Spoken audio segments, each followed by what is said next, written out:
Yayasan Al-Muslim Pesangan Kabupaten Biren merupakan yayasan pendidikan yang paling tua di Aceh, di mana yayasan ini didirikan oleh para ulama dan umara kala itu, yaitu Tengku Abdur Rahman Menasah Mecap.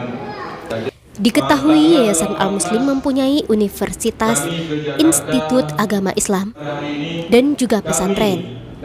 Saat ini, Yayasan Al-Muslim melakukan pelaksanaan organ pembina dan pengurus yayasan periode 2020 sampai 2025. Pelantikan pengurus yang baru dilaksanakan di Aula Ampon Syekh Pesangan. Kegiatan ini dilaksanakan dengan protokol kesehatan COVID-19. Pengukuhan ini dilakukan oleh Tengku Imam Syekh Masjid Besar Pesangan yang dihadiri sejumlah kepala SKPK Biren, Forkompimda, mantan Panglima GAM Tengku Darwis Jinip, perwakilan Kanwil Aceh, Kemenkumham RI, pengurus yang lama dan sejumlah tamu undangan lainnya.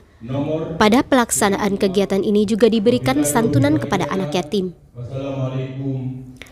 Ketua Pembina Yayasan Al-Muslim yang juga merupakan Ketua DPRK Biren, Rusyidi Mukhtar, mengatakan, Yayasan Al-Muslim ini memiliki histori perjuangan masyarakat Pesangan dalam pelaksanaan pendidikan, di mana Al-Muslim berdiri dari dukungan 4 kecamatan. Saya selaku pembina beserta organ yayasan lainnya, baik pembina, pengurus dan pengawas, bersama-sama Universitas Al-Muslim dan YAI, Universitas Institut Agama Islam beserta pesantren Al-Muslim Pesangan bersama-sama untuk membangun tentang pendidikan.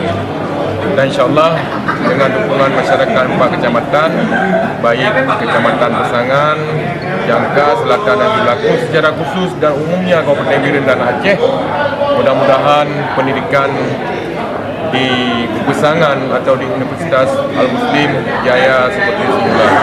Dan mohon dukungan juga kepada pemerintah daerah, mudah-mudahan dengan dukungan pemerintah Al-Muslim ini sesuai dengan harapan pendiri dahulu.